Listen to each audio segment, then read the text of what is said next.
അതെ, അതും പല കാലത്തിലെ കൊച്ചിൻ എനിമി അവതരിപ്പിച്ചു. അപ്പോൾ അതുകൂടെ നമുക്കൊന്ന് നോക്കാം. പ്രേക്ഷകർക്ക് നിർമ്മല അവതരിപ്പിച്ച ഓർമ്മയുണ്ടാകും. ഇപ്പോഴുള്ള നമ്മൾ സ്ഥിരമായിട്ട് ചെയ്യുന്ന എന്ത് സേതിക്കാൻ അളിയൻ ചങ്ങാക്കി ഇവിടെ കാശാ ഇതിനാകുമ്പോൾ എത്ര നാൾ ഷാപ്പ് നടത്തി ഇവിടെ അളിയൻ വാളിയ ഈ ഒരു ശൈലി ചെയ്യുന്നതാണ്. അതിൽ അപ്പുറമായിട്ട് പഴയ ദേവാസുരത്തിലെ ഒരു പഴയ ബാംഗ്ലൂരുകാരൻ്റെ നെല്ലിപ്പൊയിലെ തറവാട് ചാത്തോട്ടി നമ്മുടെ കയ്യിൽ നിന്ന് മേടിച്ചു. നെല്ലിപ്പൊയിലെ തറവാട്ടിൽ ആരെങ്കിലുമൊക്കെ താമസിക്കണ്ടേ? ഞാൻ നോക്കിയിട്ട് ഇപ്പോഴത്തെ കണ്ടീഷനിൽ അപ്പാവും കുട്ടികളെ കിട്ടുപോര്. ഇതിപ്പോൾ എത്ര വെച്ചാൽ എൻ്റെ താല്പര്യമിങ്ങനെ ബാനു നിൽക്കൂ. ഇനി പറയാനുള്ളത് ബാനോട് കേൾക്കണം. ഓക്കെ, കിടിലം. അപ്പോൾ ഹരീഷ് ജീവിതം ഇപ്പോൾ പച്ചപിടിച്ച് നന്നായിട്ട് ഗംഭീരമായിട്ട് പോവാം. സന്തോഷമുള്ള കാര്യമാണ്. സ്റ്റേജ് വേദികൾ, അതിനപ്പുറം സിനിമകൾ ഒക്കെ. നമ്മൾ മിമിക്രി എന്ന് പറയുന്ന കലാരൂപം കൊണ്ട് മലയാള സിനിമയിൽ വന്ന് കേക്കറി ഇപ്പോൾ ജയറാമിനെ പോലെ എത്രയോ ആൾക്കാരുണ്ട്. അവരാരും മിമിക്രി വിടുന്നില്ല അല്ലേ?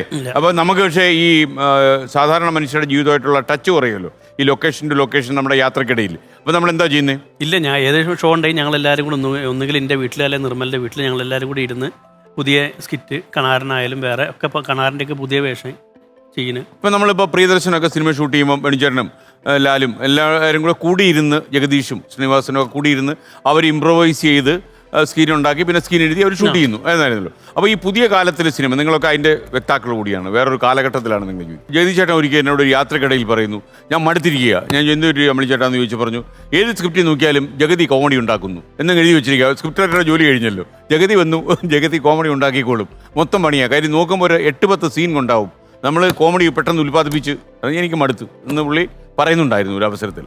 അപ്പോൾ അത് സീരിയസ് ആയൊരു സംഭവമായിരുന്നു. ആ സമയത്ത് അമ്പിളിച്ചേട്ടൻ വന്ന് കോമഡി ഉണ്ടാക്കി സിനിമ ഹിറ്റാക്കിക്കോളും എന്ന് പറയുന്നൊരു വിശ്വാസം. ഇന്നും എനിക്കൊന്ന് ആ ഒരു അല്ലേ, നിങ്ങളുടെ പുതിയ ജനറേഷൻ വന്നപ്പോൾ തമാശയുടെ രീതികളൊക്കെ മാറി, ചില സാധനങ്ങൾ ഹരീഷ് ഇങ്ങനെയാണ് നമ്മൾ എഴുതി വെച്ചത്, ഇനി എന്തെങ്കിലുമൊക്കെ ആഡ് ചെയ്യാണ്ടെങ്കിൽ നമ്മൾ ആഡ് ചെയ്തിട്ട് ലൈഫ് ഒന്ന് പൊളിപ്പിച്ചിട്ട് ഉഷാറാക്കി തരാം. അപ്പോൾ നിങ്ങളുടെ ഓപ്പറേഷൻ എങ്ങനെ ആയിരിക്കും അത്? അപ്പോൾ അല്ല, അതപ്പോൾ നമ്മളെ കൂടെ ആരാ കോമ്പിനേഷൻ ചെയ്യുന്നത് വെച്ചാൽ സംസാരിച്ചിട്ട് നമ്മൾ അങ്ങോട്ടും ഇങ്ങോട്ടും പറഞ്ഞു നോക്കിയിട്ട് ടേക്കിൽ സംഭവം ചെയ്യും. ഇത് വേറൊരു കാര്യം ഹരീഷ് എപ്പോഴാണ് ഓർത്തത്, ഈ എയർപോർട്ടിലേ നിങ്ങളുടെ ഒരു റീൽ ഓടുന്നുണ്ട് ഇല്ലേ, തവളയുടെ പാട്ടിട്ടിട്ട് ഒരു റീൽ അവിടെ ഓടുന്നുണ്ട്. ശരിക്കും ഓർമ്മയുണ്ട്, മറന്നിട്ടില്ലല്ലേ? അതിപ്പോ ഈ അടുത്ത് പോയപ്പോഴുണ്ടായതാണ്. അതെവിടെയായിരുന്നു സംഭവം നടന്നത്? ഖത്തറിലായിരുന്നു അല്ലേ? റീല് നന്നായിട്ട് പോകുന്നുണ്ട്, ജനശ്രദ്ധ നേടിയിട്ടുണ്ട്. നിങ്ങളെ കണ്ടിട്ടില്ലേ? ആ റീല് കാണണം. അപ്പൊ എന്തായിരുന്നു ഹരീഷ് എന്നെ പറഞ്ഞത്? ഒന്നുമില്ല, ഞങ്ങൾ രണ്ടാളെ എയർപോർട്ടിൽ നടന്നു പോണ്, വെള്ളം കുടിക്കുന്നു. ഇതൊക്കെ ദേവൻ ഷൂട്ട് ചെയ്യുന്നു, നമ്മൾ ഇരിക്കുന്നത് ദേവരാജ് ഷൂട്ട് ചെയ്തിട്ട് ഇവൻ അതൊരു റീലാക്കിയിട്ട് ഇട്ടിട്ട് അതിനൊരു പാട്ടും കൊടുത്ത്, ഗംഭീര പാട്ട് ഏതായിരുന്നു? കൊടിയ വേനൽ കാലം, കുളങ്ങൾ വറ്റിയ കാലം, കുതിച്ചു ചാടിയ 2 തവളകൾ ദാഹനീരില. അപ്പൊ ഞങ്ങൾ വെള്ളം കുടിക്കുക, 2 തവളകൾ കറക്റ്റ് തടിയൊക്കെ പെട്ടെന്ന് അത് എനിക്ക് തുരുതുരേ വരാൻ തുടങ്ങിയ ആള്. അതെന്താ സംഭവം കറക്റ്റ്? പിന്നെ കമന്റ് നമ്മളതാണല്ലോ, 2 തവളകൾ ദാഹധീരനായിട്ട് നടക്കുകയാണ്, കുളങ്ങ പറ്റി. ആ സാധനം അങ്ങ് വൈറലായി പോയത്. നല്ല ഉപമയാണ്, ജനകീയ ശ്രദ്ധ, നല്ല ഉപമയാണ്, ജനകീയ ശ്രദ്ധ നേടി കഴിഞ്ഞു. ദേവരാജ് നമ്മുടെ കൂടെയുള്ള ആർട്ടിസ്റ്റ്. പിന്നെ നമ്മളങ്ങോട്ട് ദേവരാജ് പാട്ട് നല്ലോണം പാടി തുടങ്ങി. ഇപ്പം ഒരിക്കലും ഞങ്ങൾ ബാംഗ്ലൂരിലൊരു ഷോയ്ക്ക് പോയിക്കൊണ്ടിരിക്കുമ്പോൾ സ്റ്റേജ് കഴിഞ്ഞ് ഇത്ര ഗ്യാപ്പിൽ, കുറേ വലിയ ഗ്യാപ്പിൽ മണലാണ്, വെള്ളമണ്ടൽ, തട്ടിയ പൊടി വറക്കുന്ന മണൽ. അത് കഴിഞ്ഞിട്ട് ഓഡിയൻസ് ഇരിക്കുന്നുണ്ട്. അപ്പോൾ ദേവൻ പറയും, പ്രേക്ഷകരുടെ ആവശ്യപ്രകാരം ഒരു നാടൻ പാട്ടട്ടെ. ആവശ്യപ്പെട്ടുണ്ടാവില്ല, ഇവൻ തന്നെ പാട്ട് പാടാൻ വേണ്ടിയിട്ട് പ്രേക്ഷകരുടെ ആവശ്യപ്രകാരം.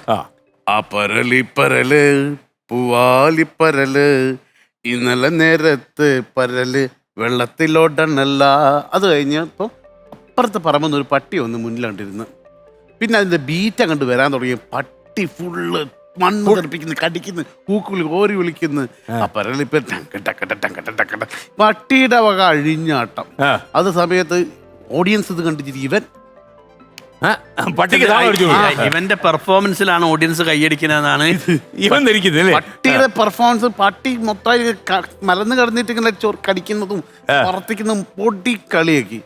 ഈ പാട്ട് ഇന്നലെ നേരത്ത് വെള്ളത്തിലോടല്ല നിക്കലും പട്ടി നേരെ നിന്ന് മൊത്തം ഒന്ന് കുടഞ്ഞിട്ട് ഒരു പോക്ക്. ഈ ഒരൊറ്റ പാട്ടിന് മാത്രം വന്നു പോയി.